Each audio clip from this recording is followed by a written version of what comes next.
All right, let's just jump right into it. Are you tired of constantly hearing that the only way to fix our broken economy is by raising your taxes? Well, welcome to this explainer. Today, we're unpacking the National Unity and Prosperity Act, or NUPA for short. It's essentially a massive private sector economic operating system, and it proposes rebooting national economies without spending a single cent of taxpayer money. We're going to focus heavily on its most fascinating engineering feat, exactly how this massive machine bootstraps itself and becomes 100% self-funding right from day one. To really understand how this works, we're going to follow the money through 5 key steps: the zero-cost promise, the sovereign key, igniting the spark, the Phase 1 waterfall, and finally, the perpetual engine. Starting with Step 1, the zero-cost promise, discharging multi-trillion-dollar debts for free. Look, right now, we are facing some truly massive macroeconomic problems. I mean, the US is staring down a $40 trillion national debt. Over in Nigeria, they're looking at 180 trillion naira debt. And the legacy playbook always says the exact same thing. We either need to raise taxes or just print more money. So the big question is, how does the NUPA framework actually claim to launch a multi-trillion-dollar solution, discharge these historical debts, and prevent AI job displacement, all with a starting government budget of exactly zero?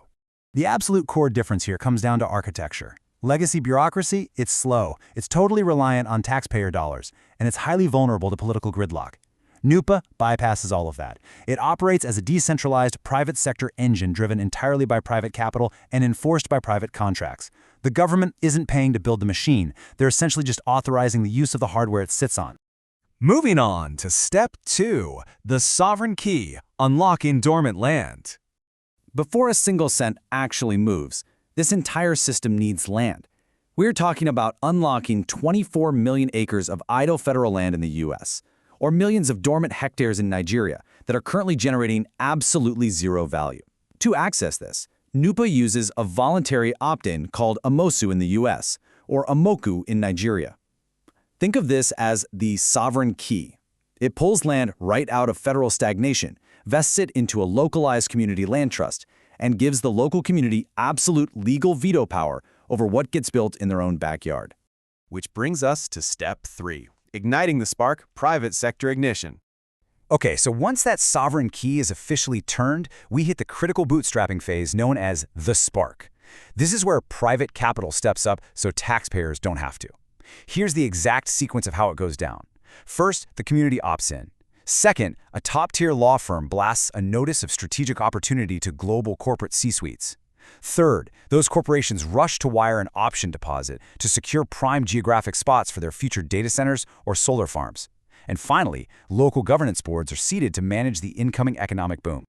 Now, you might be wondering, where do those corporate deposits actually go? Well, they go straight into a neutral administration escrow. This is a brilliant structural move because the money never actually touches the federal treasury. It completely avoids that cycle of federal leakage where funds just seem to disappear into bureaucratic black holes. Plus, it's totally risk-free for the corporations. If the government fails to authorize the land licensing within 24 months, those deposits are 100% refundable. Let's put some real, tangible numbers on this bootstrapping phase. In the United States, securing the first right of refusal on a massive 100-acre block of this newly unlocked commercial land requires a fully refundable deposit of exactly $25,000. Think about that for a second. That is literally the price of a used Honda Civic to secure a massive commercial footprint. And the beauty is that this system is completely adaptable. Take the Nigerian framework, known as NUPA-NG. That reservation deposit is set at 40 million naira per 100-hectare block. These relatively small, risk-free deposits aggregate to become the initial seed capital that boots up the entire national operating system. All right, Step 4, the Phase 1 waterfall, where the seed capital goes. So, we've got all these corporate deposits locked safely away in neutral escrow. But how does that money actually get put to work to bootstrap the framework? It's immediately split into 2 functional buckets, very much like a startup's initial budget. 95% flows directly into an operational bucket to get things moving on the ground, while the remaining 5% goes into a legal bucket. That 5% retains that Tier 1 law firm for contract management and defense against any regulatory interference. Let's look a little closer at that 95% operational bucket. It literally pays for everything needed to launch the network. We're talking site scouts, geospatial mapping, the digital portals for forensic lineage verification, and chartering those local governance boards. The absolutely crucial takeaway for you here: by utilizing this private corporate capital, the framework completely bypasses the need for government grants. The taxpayer isn't subsidizing a single cent of this setup. Initially, these funds power a lean, non-federal facilitator agency called NUPA-NG. But here is the absolute genius of this design. It is mathematically programmed with a sunset provision. The moment the local community boards are up and running, NUPA-NG automatically dissolves. It's essentially a bureaucracy designed to fire itself. This permanently prevents the kind of bloat we usually see in legacy government programs. And finally, step 5, the perpetual engine, funding the system indefinitely. Once that initial corporate spark successfully launches the local hubs, the system transitions into phase 2. It becomes a perpetual, self-sustaining economic engine. The primary fuel for this engine? A 1% framework usage fee. This is a mandatory royalty on the gross commercial revenue generated by the data centers and factories operating on these hubs. Because it's paid directly to a private master administration escrow, this fee acts as your ultimate taxpayer shield. It indefinitely funds system maintenance, legal defense, and architect royalties entirely through the commercial success of the hubs themselves. After that 1% fee is handled, the remaining massive commercial ground rents flow into this fascinating recursive algorithm. In the US, it's a 40-40-20 split. So 40% goes to tribal nations, 40% acts as a private dividend to settle historical debts for verified descendants, and 20% is recursively reinvested right back into the hub itself. Think about that for a second. It transfers unimaginable wealth and pays historical debts without raising your taxes by a single penny.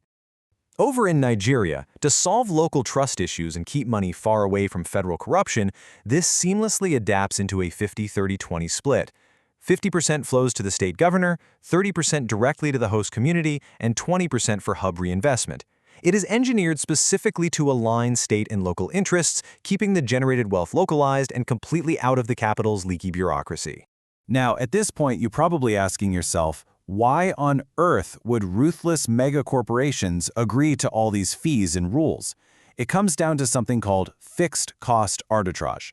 These hubs offer corporations massive 70% discounts on land, but strictly on the condition that they maintain a 95% human workforce. It's a literal AI displacement firewall. Corporations get cheap land, humans keep their jobs, and unprecedented new corporate and payroll taxes pump into the national economy. It discharges debts purely through massive new economic volume. It is just a truly fascinating blueprint of private sector mechanics. We've seen exactly how it secures its own seed funding, locks it safely away from the government, and perpetuates its growth entirely through commercial math. It leaves us with one incredibly provocative question. As global debts climb into the tens of trillions and AI aggressively threatens the workforce, exactly how long can traditional politicians afford to ignore a mathematically verified, zero-cost alternative? Thanks so much for joining me on this explainer, and remember to keep questioning the status quo.